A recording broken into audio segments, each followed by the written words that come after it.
A Toyota acredita que cada boa conversa conta para inspirar avanços, assim como cada inovação e iniciativa. Conheça as histórias que nos inspiram a irmos mais além em toyota.pt.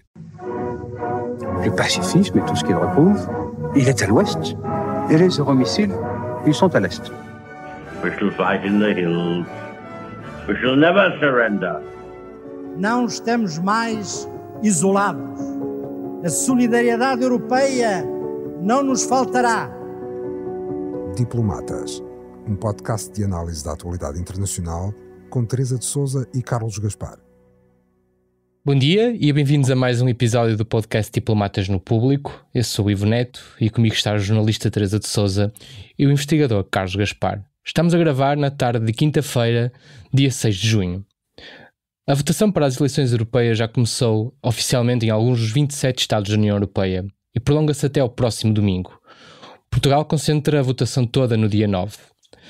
Carlos, o que é que podemos esperar desta votação europeia? Vai confirmar-se a anunciada viragem à direita como apontam as principais sondagens?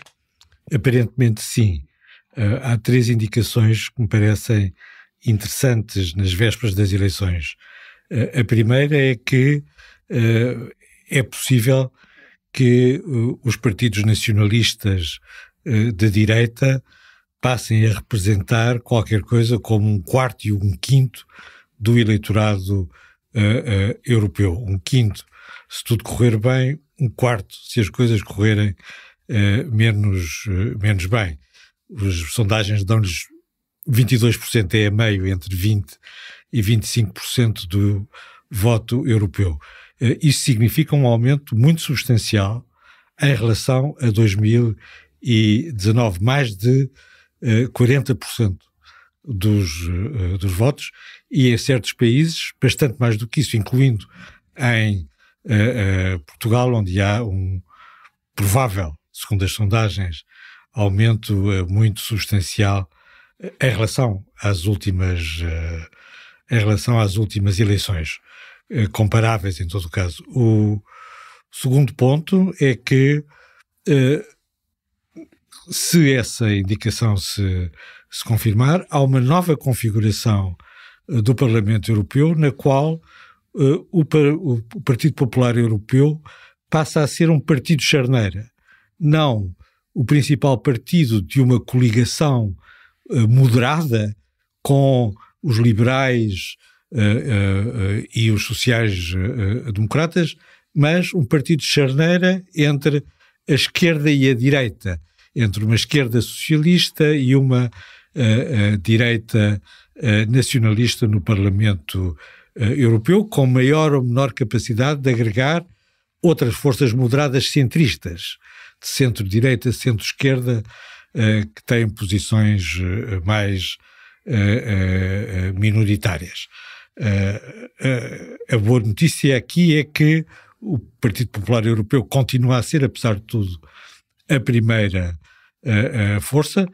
O declínio relativo dos socialistas parece não ser tão acentuado como as primeiras sondagens indicavam, mas isso não prejudica, dada a ascensão da direita nacionalista, não prejudica esta reconfiguração do Parlamento Europeu. E há um terceiro elemento interessante que apareceu ao longo desta semana, que é uma campanha contra Ursula von der Leyen e a sua recondução como presidente da Comissão Europeia. Nós já sabíamos que Ursula von der Leyen, pelo que fez, tinha dois adversários poderosos, o presidente Putin e o presidente Xi Jinping.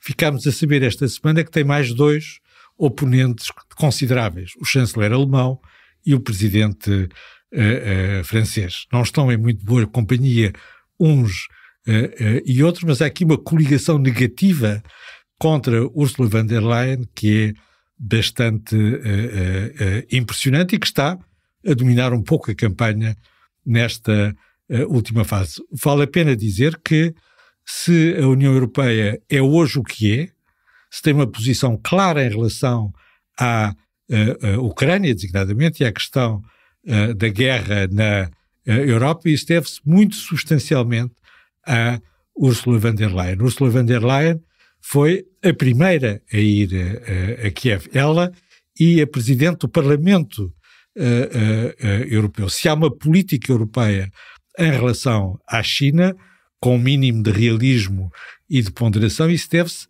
a Ursula von der Leyen, à Comissão Europeia e ao Parlamento Europeu. E em nenhum destes casos se deve principalmente ao Conselho Europeu, que aparentemente, nas figuras do chanceler alemão e do presidente francês, está agora a cobrar essa fatura. Eles não querem um presidente da Comissão Europeia, não querem uma presidente da Comissão Europeia forte e que seja capaz de marcar a agenda política. E, Teresa, além desta questão que dominou, como disse o Carlos, a semana da Ursula von der Leyen, há outro ponto aqui que também tem sido muito crítico em relação a von der Leyen, que é a aproximação a Meloni. E é impossível não falarmos desta questão nestes dias.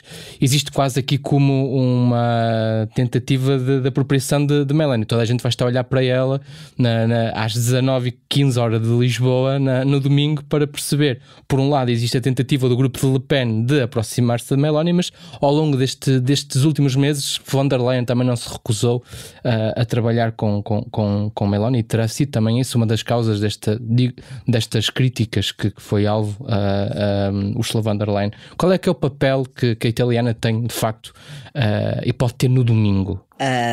Giorgia Meloni é a primeira-ministra de um grande país europeu, tem essa condição que, por exemplo, a Marine Le Pen não tem, nem a AfD na Alemanha, nem ainda numa maioria de países as figuras da direita extrema e da direita radical não estão no poder, mesmo no caso dos Países Baixos, que votam hoje, o rosto da extrema-direita, que é o Geert Wilders, não vai ser primeiro-ministro, porque os partidos que se coligam com ele puseram essa condição. Ora, Meloni é primeira-ministra de um grande país europeu, isso dá-lhe uma enorme margem de manobra, tem uma estratégia que do ponto de vista dela é inteligente, que é a estratégia de dividir o PPE, dividir ao mesmo tempo que o atrai,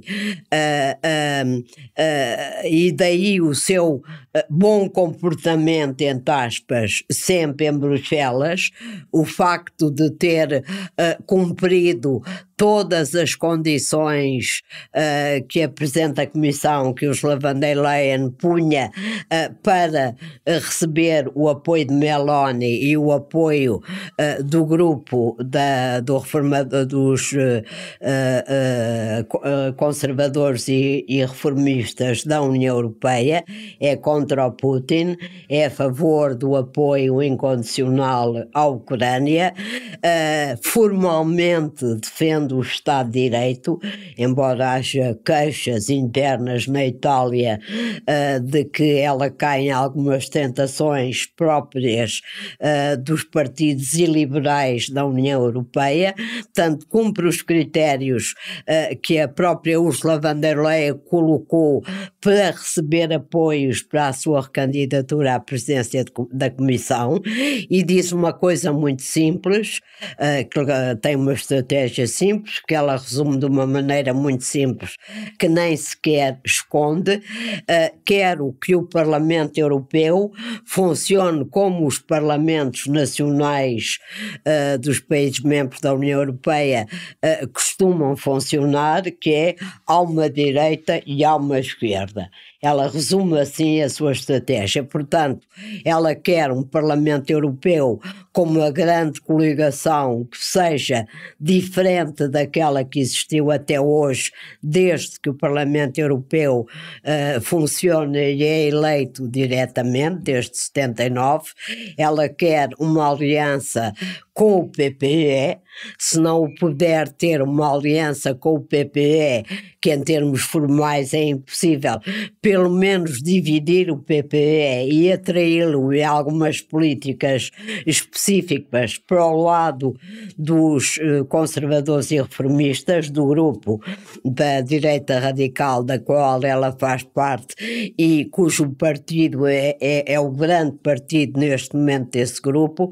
Daí também ter um lado que de alguma maneira a pode expor no médio prazo, que é não querer em absoluto nesta altura fazer uma aliança com Marine Le Pen, que todos os dias lhe propõe que os dois grupos de extrema-direita e direita radical do Parlamento Europeu, Identidade e Democracia mais extremista, onde está Le Pen, e o Partido dos Conservadores e Reformistas, onde está Meloni. A proposta de Le Pen é: vamos unir-nos para sermos pelo menos o segundo maior grupo do Parlamento Europeu. Meloni não tem sequer respondido a estas propostas, pela simples razão que a sua estratégia é outra. Só sob Ursula von der Leyen é pena que ela esteja nesta situação em que se encontra neste momento, embora eu acho que ela ainda tem muitas possibilidades de vir a ser eleita presidente da Comissão, reeleita presidente da Comissão Europeia, porque acho que os deputados europeus, na hora da verdade, os do PPE, os dos socialistas e os liberais de Macron tenham um rebate de consciência e votem nela. Ela está nesta posição porque desde o início fez uma opção. Não sei se foi a melhor, não sei se foi a pior. O que eu sei é que ela foi, como o Carlos acabou de dizer, uma presidente da Comissão com enormes méritos, com enormes qualidades, sobretudo em relação à Ucrânia, foi absolutamente fundamental, continua a ser. Em relação à China, também teve um papel de, simultaneamente, de correção da política europeia e da aproximação à política americana. Fez um excelente mandato. Era uma pena se não continuasse a presidir a Comissão Europeia. Eu, como disse, espero que os deputados do Parlamento Europeu tenham a consciência disto tudo, abandonem um pouco os jogos políticos que muitas vezes estão por trás e que às vezes têm uma condicionante nacional e não europeia, e que ela acabe por ser eleita Presidente do Conselho Europeu. Ainda sobre este ponto, e tocando aqui num aspecto que o Carlos falou da oposição feita pelo Macron e do Scholz, mas curiosamente esta semana há também uma entrevista que até nós publicamos no nosso jornal, feita pela Rita Cisa, do próprio Charles Michel, em que ele próprio critica Ursula von der Leyen, e há aqui um aspecto muito particular em que ele fala da falta de imparcialidade do Parlamento Europeu. Carlos, como é que nós podemos compreender estas críticas de Charles Michel? É um personagem nulo. Von der Leyen fez não apenas aquilo que a Teresa estava a resumir, também conseguiu, e isso não é irrelevante, dividir a direita nacionalista. A partir do momento em que a Meloni e o seu partido ganharam as eleições em Itália e Marine Le Pen, que pode ser a próxima presidente francesa, tomou a iniciativa de propor uma fusão, uma unidade entre os dois principais grupos da direita nacionalista e da extrema-direita no Parlamento Europeu, foi von der Leyen e o PPE que os conseguiram dividir. E isso é absolutamente crucial no momento em que, quer nós queiramos, quer não queiramos, a direita nacionalista está a subir. São eles que vão ganhar as próximas eleições europeias, mas vão ganhá-las divididos profundamente divididos à boca das urnas, com designadamente a expulsão da AfD, provavelmente o partido mais extremista no grupo da ID. A AfD, o partido da direita nacionalista alemão, é um partido infiltrado pelos nazis, minado por espiões chineses que acabam de ser presos pelos serviços secretos alemães e financiado por agentes russos. É isso que é a AfD.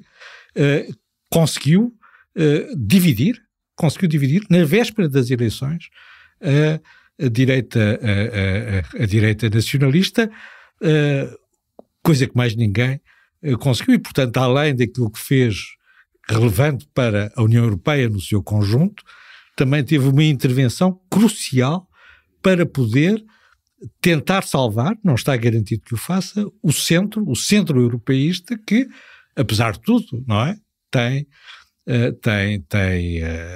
É a chave de uma política coerente e de continuidade na União Europeia.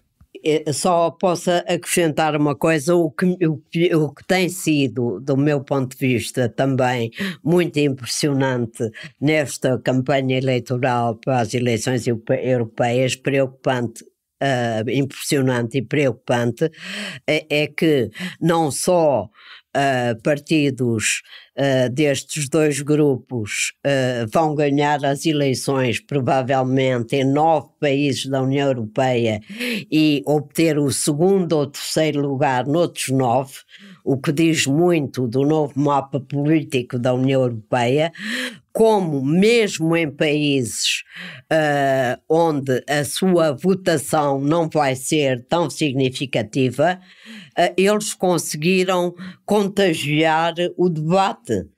Eu estive a ler as informações da imprensa europeia sobre alguns países aos quais a gente tem dado menos atenção.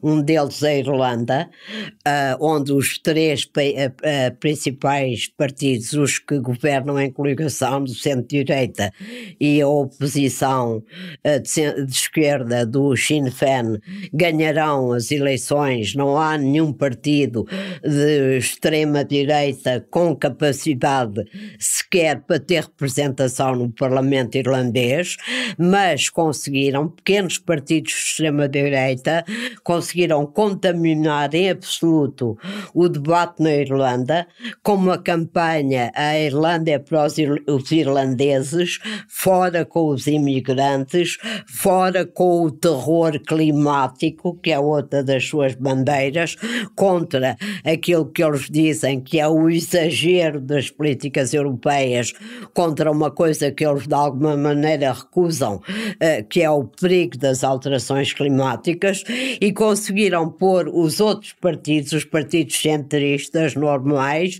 que ganharão à vontade as eleições, a discutir a agenda que eles impuseram. Isto aconteceu na Irlanda, aconteceu em França, aconteceu na Alemanha, aconteceu em imensos países europeus, ou seja, não é só uma questão de percentagem de votos, é uma questão de influenciar de uma maneira profundamente negativa a própria agenda europeia e a agenda do debate desta campanha eleitoral. De certa maneira, por exemplo, não se falou tanto, se calhar, da guerra na Ucrânia como seria de esperar em alguns polos. Exato, embora nos países mais que próximos estão da Rússia, à beira da Ucrânia, tenha sido o grande tema das eleições, porque naturalmente sentem o bafo do urso russo, não é? Muito próximo do seu próprio pescoço. E é para aí que nós vamos agora para essa questão. A semana fica também marcada por uma importante decisão de elementos da NATO sobre o uso de armas contra alvos russos, primeiro nos Estados Unidos e depois a própria Alemanha. A Ucrânia veio até já durante a semana confirmar que usou mesmo armas norte-americanas contra alvos russos na Rússia. Carlos, o que é que motivou esta mudança estratégica e esta autorização dos aliados da NATO em permitir que a Ucrânia use as armas que os aliados estão a fornecer contra alvos russos na própria Rússia. Nós referimos a viragem logo que ela foi anunciada pelo secretário de Estado Blinken, embora ele tenha sido posto em causa nos dias seguintes, mas a posição que ele defendeu acabou por prevalecer, era a posição da França e da Grã-Bretanha, e bem entendido a posição da Ucrânia. A França e a Grã-Bretanha já tinham feito essa mudança. A Alemanha seguiu os Estados Unidos. É importante sublinhar que há um alinhamento constante entre Washington e Berlim em relação à guerra da Ucrânia desde antes da invasão e que tem sobrevivido todo este período. Há aqui uma ligação muito forte e estrategicamente decisiva. São estes dois países que, de certa maneira, condicionam externamente os termos de referência do apoio ao esforço de guerra da Ucrânia. Nós não conhecemos em detalhe quais são os alvos, porque uma coisa é poder usar armas russas, americanas, britânicas, francesas ou alemãs contra alvos na Rússia, mas quais alvos exato. E em que partes da Ucrânia. E isso não é necessariamente apenas uma forma de pressionar a Ucrânia, é uma forma de limitar esta escalada. Esta autorização representa, objetivamente, uma escalada vertical no conflito, mas é uma escalada vertical limitada. E os limites nós não os conhecemos, mas podemos adivinhar quais são os limites. Por exemplo, com certeza que os ucranianos não podem alvejar quaisquer partes do dispositivo de dissuasão estratégica nuclear da Rússia. Os Estados Unidos querem proteger o dispositivo de dissuasão estratégica nuclear da Rússia para limitar esta escalada, que é uma escalada que se tornou indispensável de certa maneira, porque pura e simplesmente os russos estavam a avançar sobre as posições ucranianas, estavam a massacrar a linha da frente ucraniana, porque não podiam usar as armas que tinham para neutralizar a retaguarda imediata da ofensiva Rússia, que está a 10 km, a 15 km do outro lado da fronteira. Teresa, como é que é uma prenda para Zelensky, não deixa de ser, é um aceitar de um pedido que ele tem vindo a repetir nas últimas semanas, principalmente desde que a Rússia avançou sobre Kharkiv. Exatamente, para a Ucrânia é absolutamente fundamental, mas eu só queria situar esta questão de poder atacar alvos dentro do território russo, que essa frente aberta em Kharkiv veio pôr como absolutamente necessária. Responder de outra maneira seria verdadeiramente, creio eu, condenar a Ucrânia a uma situação extremamente difícil. Queria lembrar que o apoio ocidental à Ucrânia, desde que a guerra começou, tem sido uma sucessão de ultrapassagem de linhas vermelhas. Não é a primeira linha vermelha que é ultrapassada, é só a última. Acredito que se calhar ainda vamos ver mais linhas vermelhas ultrapassadas. Foi a linha vermelha dos carros de combate, como se lembram, em que a Alemanha mais uma vez disse que não mandava Leopards se os americanos não mandassem os seus próprios tanques, que até eram tanques pouco adaptados, porque demasiado poderosos, demasiado pesados ao território ucraniano, e tiveram de ir os tanques americanos antes dos Leopard. foi a linha vermelha dos ATACMS, dos mísseis de longo alcance que a Ucrânia precisava e que também houve um compasso de espera até ser ultrapassada essa linha vermelha, com uma pequena divergência aqui da Alemanha, que ainda não se dispôs a mandar os seus Taurus mísseis de longo alcance para a Ucrânia, embora os americanos já tenham decidido enviá-los e já lá estão há algum tempo. Foi a linha dos aviões de combate, foi ultrapassada, embora nem a Alemanha nem os Estados Unidos participem no conjunto de países que estão a preparar e a treinar pilotos ucranianos para a utilização dos F-16, provavelmente a partir deste verão, são fundamentais. Eu creio que aqui, mais uma vez, o presidente Macron tem alguma razão quando defendeu, e até foi muito criticado por isso, que era do interesse ocidental manter uma certa ambiguidade estratégica para não avisar Putin de todas as linhas vermelhas, para que é como se estivesse a dizer, como se o Ocidente, os aliados estivessem a dizer ao presidente russo: olha, nós daqui não passamos, esteja à vontade. E esta posição do Macron faz sentido. Está sempre a colocar linhas vermelhas e a informar a Rússia de que existem linhas vermelhas, obviamente, sim, voltou a acontecer, obviamente não facilita o combate tremendo que os ucranianos estão a travar.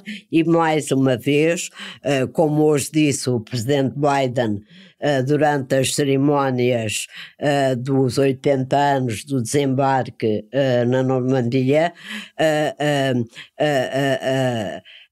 os aliados não abandonarão a Ucrânia terá o apoio ocidental até ao fim, e o objetivo é, de facto, criar uma situação em que a Rússia não volta a estar em condições de atacar os países que são seus vizinhos, os países da NATO, os países da União Europeia, que como hoje o presidente Biden deixou claríssimo na sua intervenção na Normandia, juntando o que foi a vitória dos aliados na Segunda Guerra Mundial contra a barbárie hitleriana e o combate que hoje travam 80 anos depois contra o outro imperialismo agressivo, que é uma ameaça, como o presidente Biden disse, não apenas à Ucrânia, aos Bálticos, à Polónia e à Europa no seu conjunto.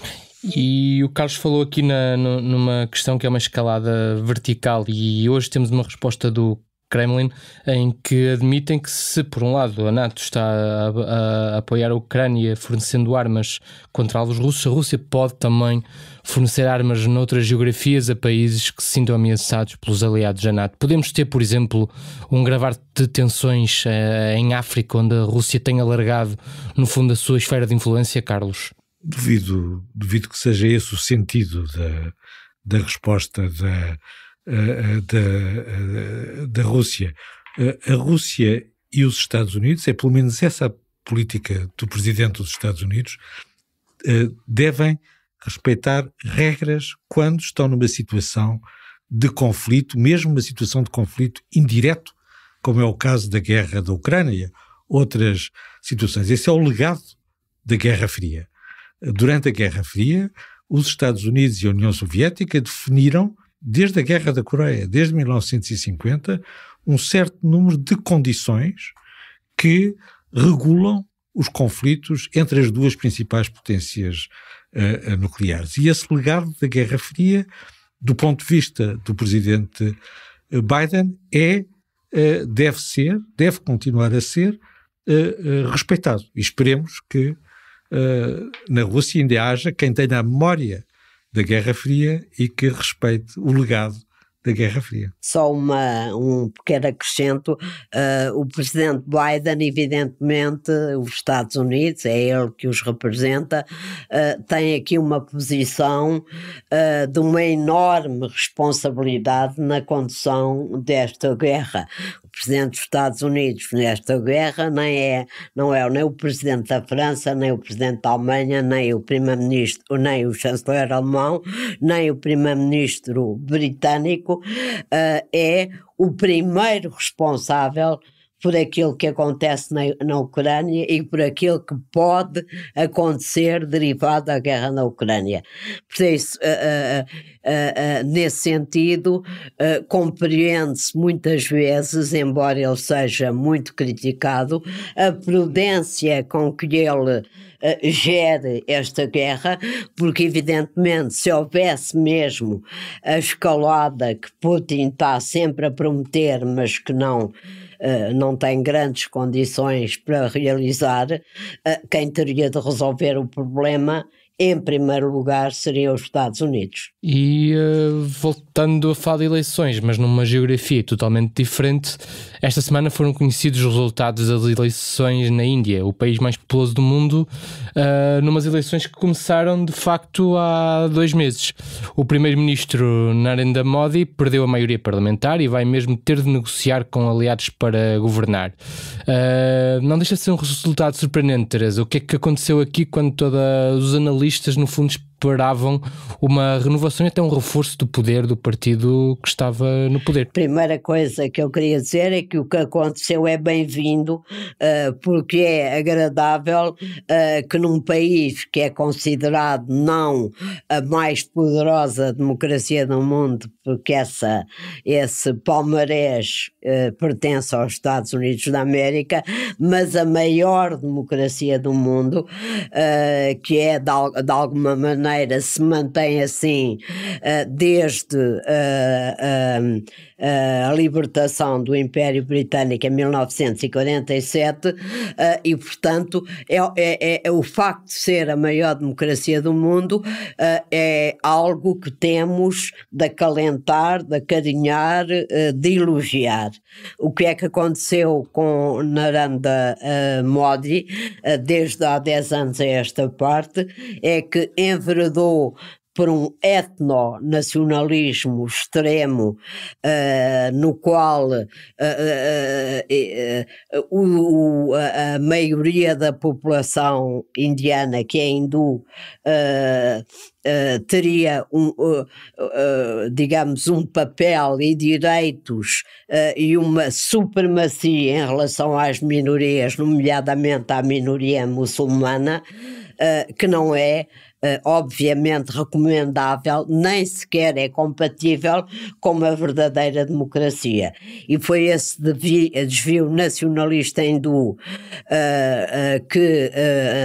com que Modi governou nos últimos 10 anos, teve 2 maiorias gigantescas, em boa medida porque não só porque por causa desta tónica nacionalista que agrada a muita gente, mas também porque a economia lhe correu bastante bem e fez algumas reformas importantes nesse domínio, mas digamos um terceiro mandato nas mesmas condições de superioridade eleitoral absoluta eram certamente um perigo para a democracia indiana e um mau sinal.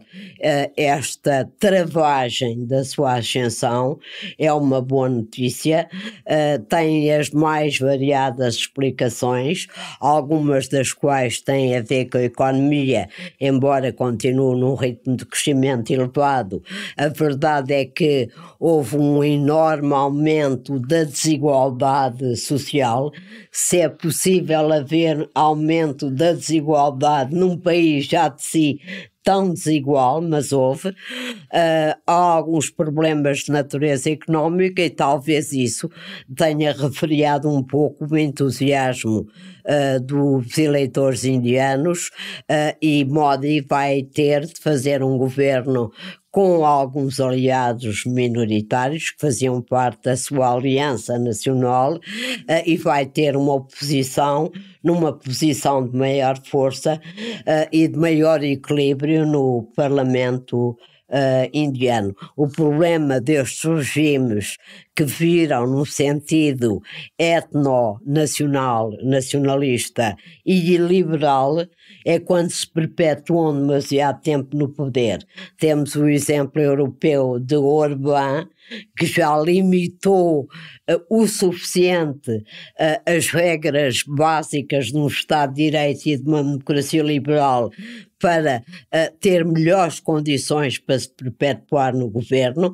Temos o caso oposto da Polónia, que conseguiu virar antes da perpetuação do partido do PiS, do Partido Nacionalista Polaco, e agora na Índia temos tudo em aberto para uma correção de caminho.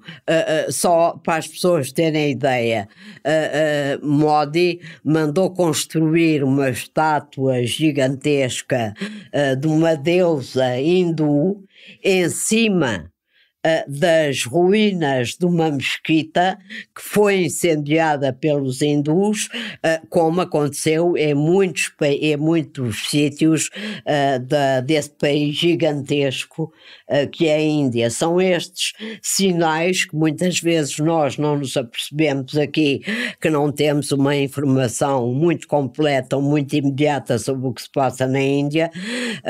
São informações que ajudam a perceber o que é que significa de facto este tipo de etnonacionalismo que Modi defende e que Modi estava a praticar e vai continuar a tentar praticar naturalmente no seu país. E Carlos, como é que se cozinha um acordo num país tão grande, tão populoso para governar? Não tem problema nenhum.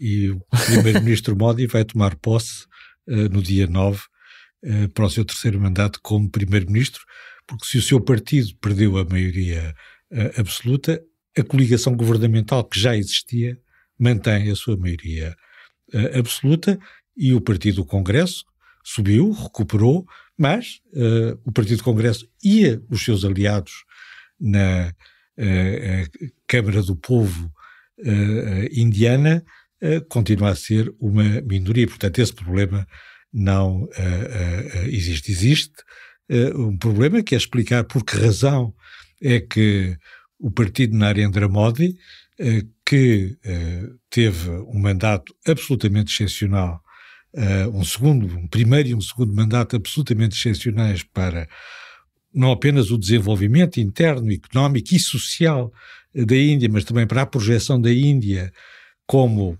a quarta grande potência internacional.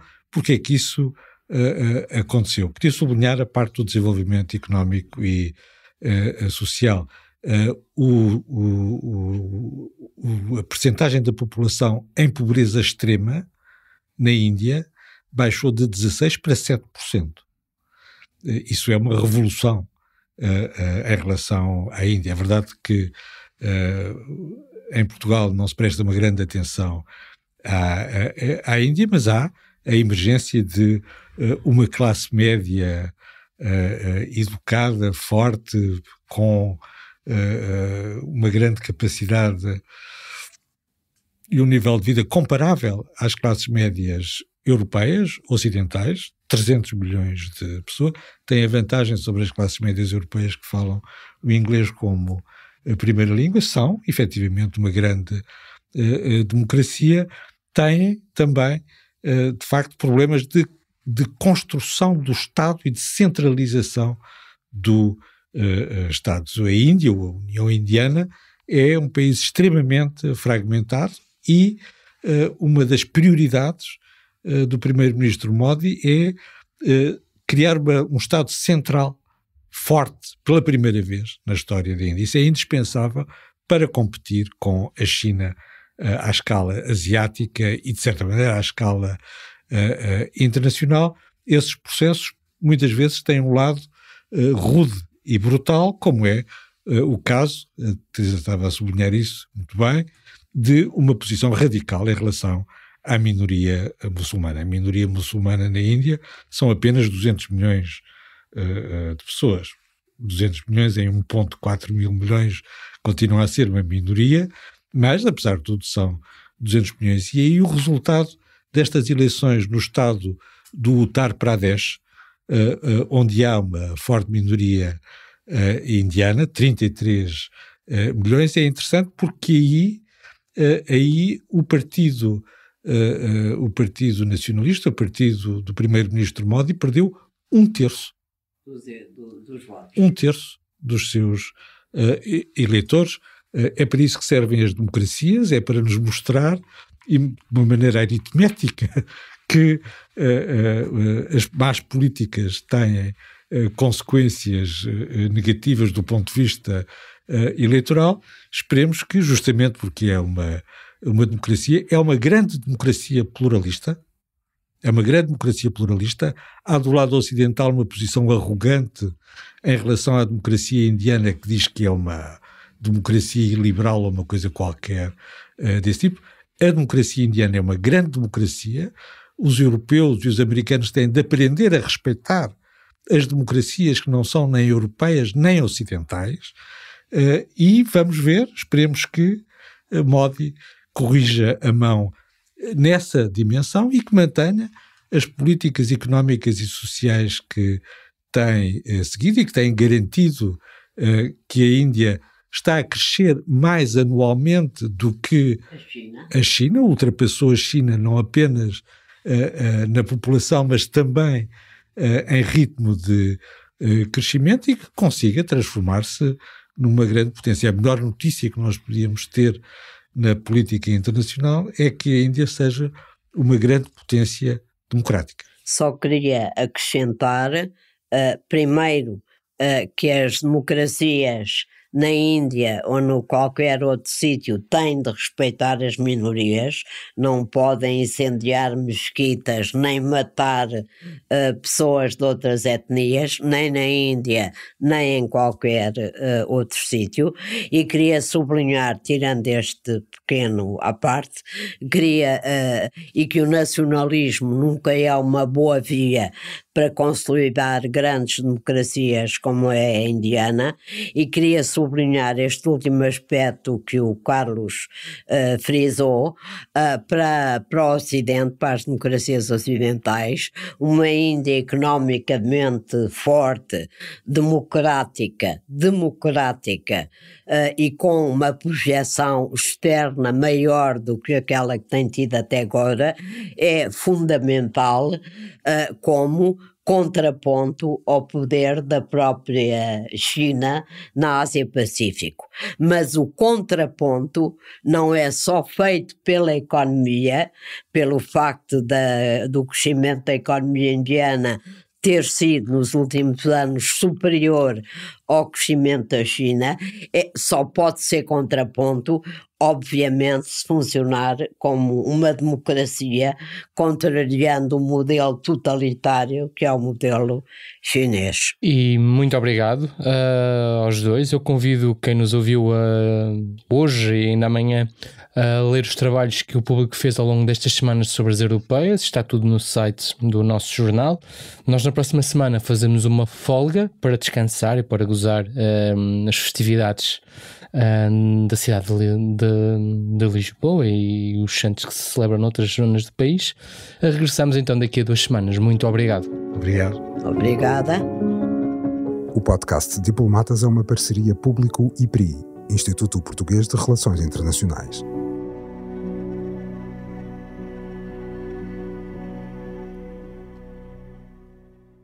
O público fica no ouvido.